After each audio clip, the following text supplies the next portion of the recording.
What's up guys, it's Sush. Today we're going to be doing the Lazarus dungeon. I guess it's the hardest one in the game. I really don't think so, but let's dive into it. Now if you guys watch any of my previous videos on how to tank dungeons, you know I run a pally build. I do a lot of constitution, a medium amount of focus, and the minimal amount of strength just to keep aggro. For this dungeon I recommend running one healer and one off healer because at the end of the fight he does a beam that does an overtime damage and it doesn't stop for the last 10% of the fight, so it's a DPS race. This pally build really helped us out because I ended up dying at the end of the dungeon because the healer couldn't keep up with the heals. So after I died, he targeted another player, and then we both were healing that player, and we kept him up, and we defeated the dungeon. Now, I obviously don't have all my 600 gear, so this is what I'm rolling with. I'd like to do 250 Constitution, 150 Focus, and then about 50 Strength. Alright guys, so at the start of the dungeon, when you walk right in, you're going to see these markings on the ground. You have to match them up with the markings above the doorway. This doorway in front, and there's another doorway to the left. You'll eventually have to match them up with two. Now for these pulls, I like to pull them down to the stairs. So we're just going to aggro them with our life staff, and then we're going to pull them down to the stairs. It gives us enough room so we're not all bunched up. Guys, always remember to use Defiant stance on these big pulls so you can keep aggro on everyone.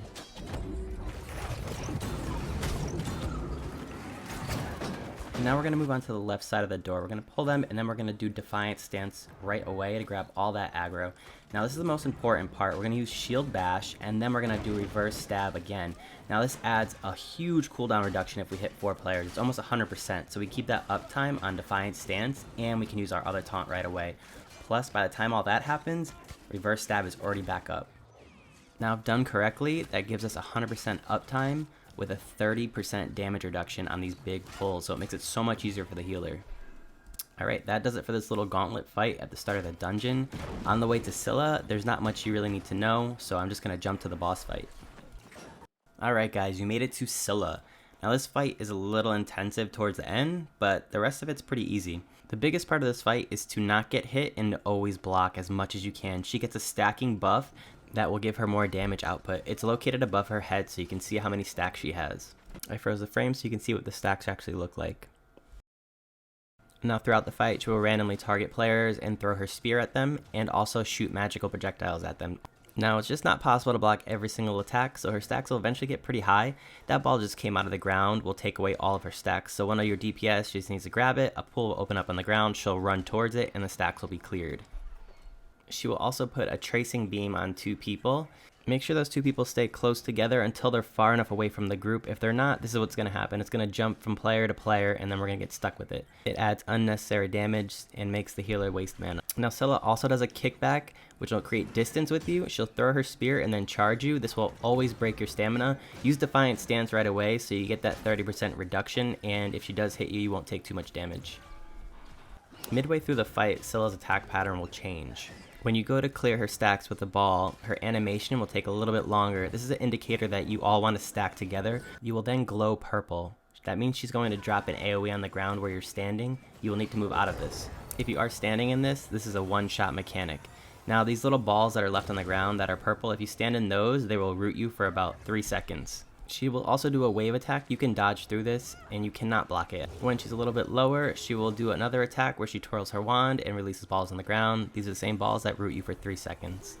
Now she will also do a charge, which will go right through you, leaving balls on the ground. I'm going to get rooted here because I can't see where she dropped them.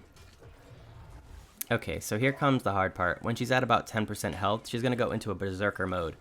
You guys will then want to stack together for this part of the fight. She's going to release those AoE pools on the ground back to back. Remember, you're going to glow purple before she does it, so that gives you a little indicator of when you need to stack together and then run out of that circle. Alright guys, and that's going to do it for CILLA. That's pretty much the whole fight in a nutshell. I'll let you guys watch the end part so you can see how it ends, but it's pretty much just rinse and repeat, staying out of those purple pools, dodging those balls so we don't get rooted, and that's it.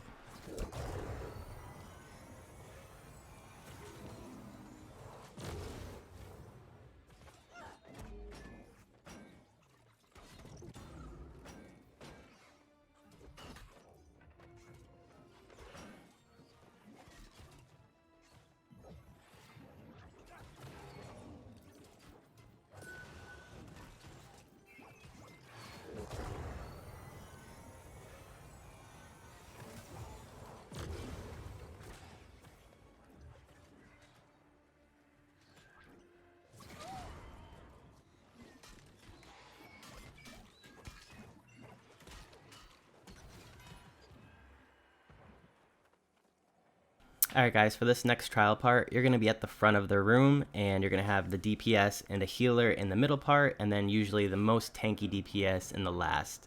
So they're going to have to clear the guys in the center while you just walk around and pretty much tank these guys in here. You don't need to kill them. If you can kill them, that's great, but you don't have to. We have finally made it to Chardis. This is going to be the last boss in the dungeon. For us tanks, it's an easy fight. On everybody else, they're going to have to pretty much do all the mechanics, and the healer's going to have a really hard time keeping us up towards the end.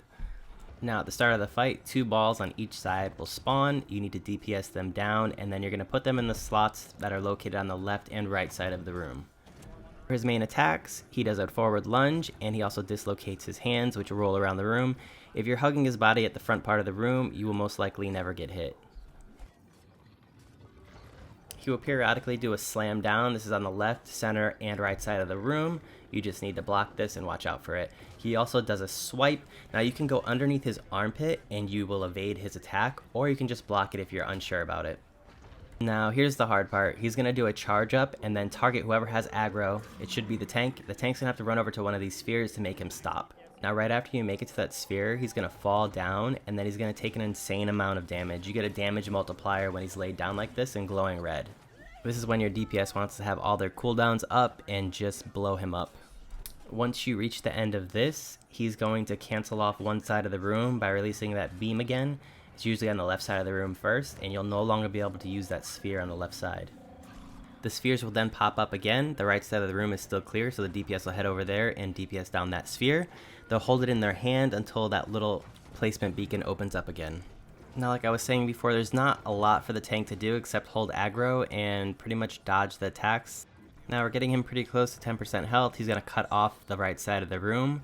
So now we're only going to have the center part of the room to stay in. That means there's no sphere to clear that beam of damage he's going to do to me. And it's going to tick for a lot. So this last part of the fight is going to be a DPS race. And it's going to be super hard for the healer because he's going to have to keep me healed while I take about 800 damage per second. Now this would be a lot easier if we had another off healer because he could lay down a sacred ground too and I could just double stand in it. But there's a little lag time in between when the healer can cast a sacred ground, so this is when I die around the end part. Now if I switch my stance back to my life staff to help him heal myself, I'm going to take a ton more damage because I'm not going to get the damage reduction that my shield gives. Now if you are running the pally build, right before he gets to around 10%, try to lay down your heals just to help this initial part when he starts doing the beam on you. As you can see, this is ticking for 760 per second. I use Defiant Stance to reduce it, but it only lasts about 8 seconds. Even if I reverse stab, it's only going to cut it down a little bit. Now, the cool thing that we found out after testing is that if you do continuously block, if you're using one with the shield, you get a reduction of 1% every time you block. Now, when he does his ray, it doesn't take any stamina away, so essentially you could just block his attack consistently, and Defiant Stance will be almost instantly cooled down. Now I'm doing everything that I can to keep myself up. I use my health pot, I use my rejuvenation, but the healer still can't keep me up. There's no way to reduce this amount of damage. It's pretty much your gear level that's going to change it. I'm at a 560 gear level right now, and I'm still taking a ton of damage. So I get revived here, and luckily it targets one of our more tanky DPS, so I switch to my life staff, and I help the healer heal. This is the part of the fight that it gets super sketchy because now we're healing a DPS, and my heals are eventually going to be on cooldown. So he's going to end up dying, and it's going to end up attacking me again. I'm going to live for about 10 seconds because the healer can't keep me up, and the DPS is just going to totally nuke the boss. Now, don't get frustrated. There's only so much you can do as a tank to keep yourself alive. It just comes down to your gear score here, and it comes down to the healer's gear score. If the healer isn't up to par, then unfortunately you guys are going to end up dying. That's why I say have 2 healers, then your gear score really doesn't matter so much. Alright guys, that's going to do it for the fight. It's pretty much surviving that beam for the rest of it. It's going to be really hard, but I'm sure you guys can do it. I just want to thank everybody that's been giving me this positive feedback. I do these videos for you guys and you guys alone. If you do have any questions about this fight or any questions about my build, feel free to drop in a comment below. I answer every single comment that I get. And if it's content that you guys like, please like and subscribe. Alright guys, I'll see you in Eternum.